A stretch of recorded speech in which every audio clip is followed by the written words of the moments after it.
Yeah, as mentioned, Henry Dover is in this race. I saw him run an 800 metres in Chelmsford a few weeks ago, 3 weeks ago today. Good personal best for him. He hadn't run an 800 metres for quite some time, but he is in rather good shape, has to be said.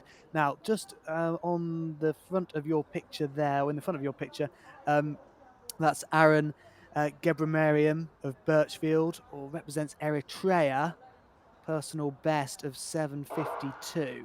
So really one to watch in this field. He may not show right at the start, but he's certainly one that you'll expect to see closer towards the end. Now, we also have Alistair Kinloch in this race of Tunbridge.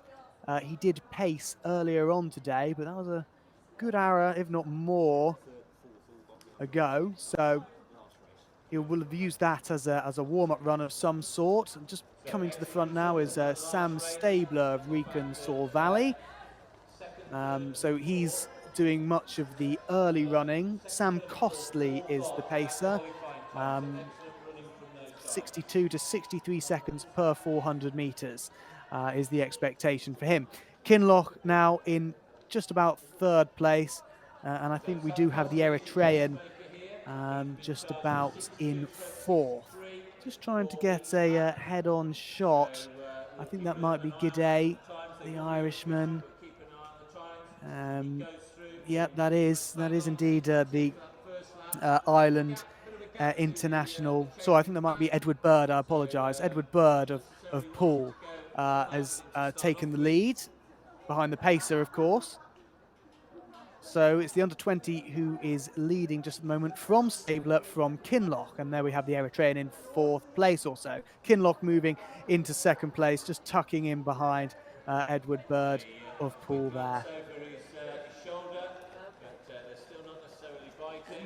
We've got two pacemakers in this field as well. I think the second pacemaker just trying to get himself back towards Sam Costley or just involved in this group. I wonder if they might have had a pacemaker at 62, 63s and then another pacemaker, maybe at more like 64s for the likes of Ed Bird and Henry Dover as they try and hit that qualification standard for the World Junior Championships.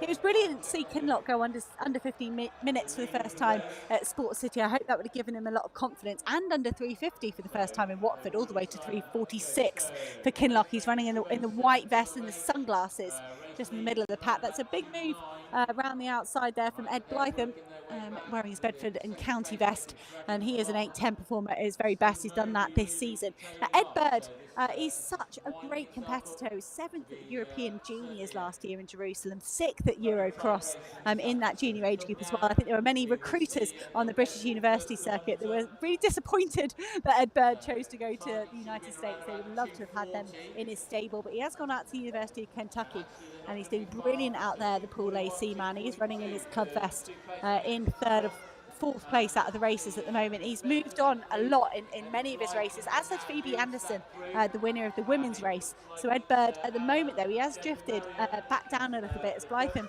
takes the lead from Gebra Mariam. He was a refugee, it's from Eritrea. He won the English Schools Championships last year and was high up in many of the qualification races for the likes of the World Cross, but he's not eligible to compete for Great Britain because he still has got that refugee status, but he's really getting himself involved in this race as the first pacemaker steps aside. Yeah, terrific running here. This looks like it could be a really interesting race towards the finish. I mean, it's interesting enough now with Edward Blythman of Bedford and County taking the lead, and as you say, Gebra Mariam of Birchfield Harriers just tucking in behind him, and then the under-20 Poole athlete also beginning to show. That looks like Ephraim Gidey of Ireland, and it actually is Ephraim Gidey of Ireland this time. After my slight slip earlier.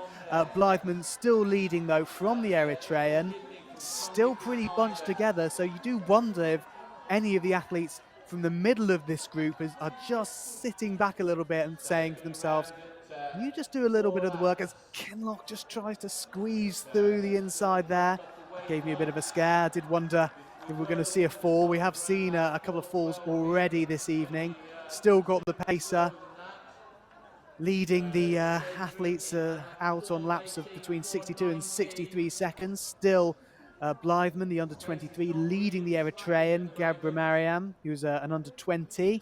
He's in second place. And then I think we have the Irishman in third. So these are the top three just at the moment.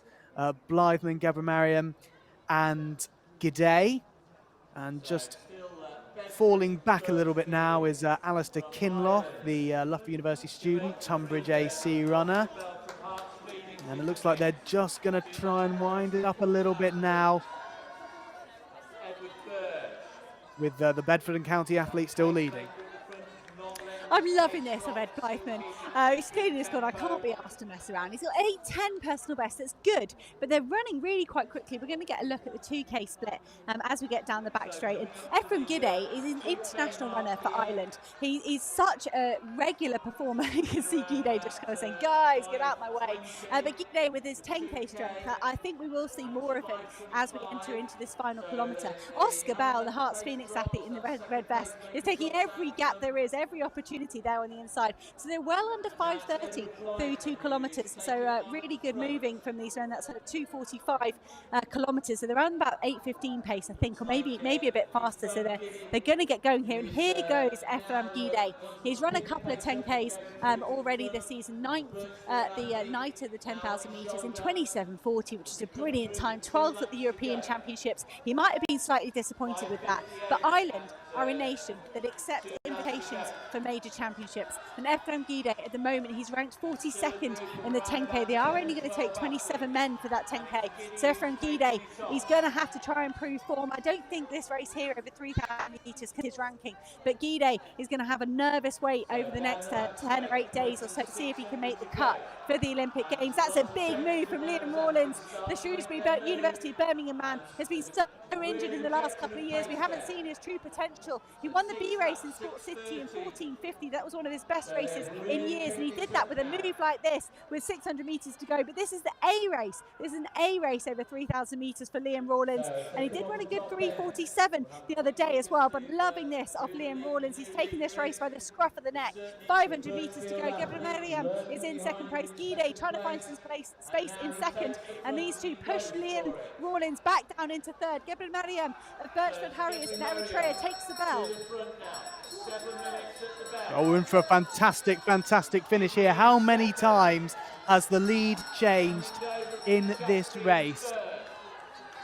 Just leading at the moment. That does look like it's Gabramariam who's back in front with 300 metres to go. The Eritrean right up there. And he's really going, he's got a target on his back. He really has. 200 metres to go. He's hit the front, and he's going to have to really fight off the two athletes who are fighting tooth and claw to get onto him. And just moving into second place there, that's the athlete in the black vest, Henry Dover, the Shaftesbury Barnet Harrier. Henry Dover moving into second place. He's going to really try and go for Gabramariam here. Henry Dover, he's just letting his head go from side to side, but he's still got something left over. Dover still fighting. Dover still fighting. Dover, does he get there? What a fantastic finish. And Gabramariam looks to his right as if to say, I don't know if you got that, but it's going to be one of us. Oh my goodness gracious. That has got to be one of the finishes of the evening. Henry Dover and Aaron Gabramariam of Birchfield Harriers. My goodness gracious. Hannah, if you can help us out with who took that, that would be much appreciated.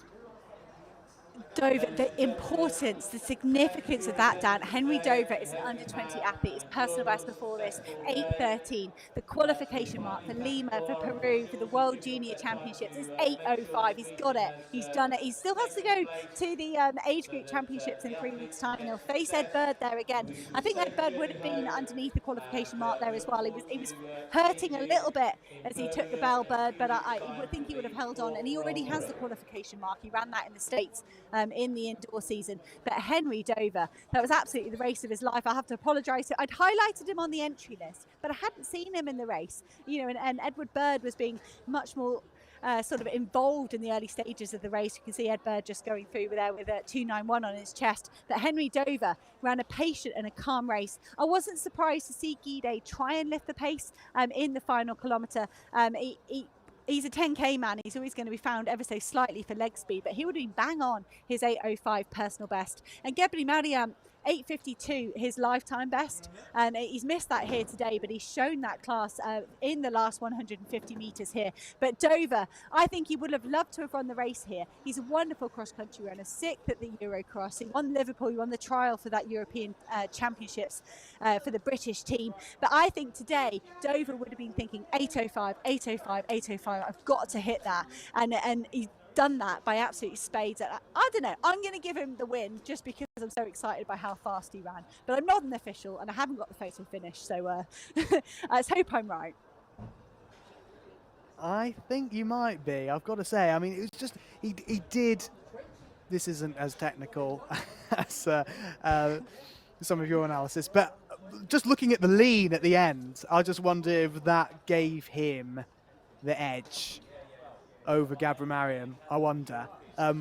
Do check out the results because they will come out on live.athletic.net if you do want to see for certain who did take that race between them, and one of the best races of the night, and what a fantastic race to end on as the spectators make their way to the exits.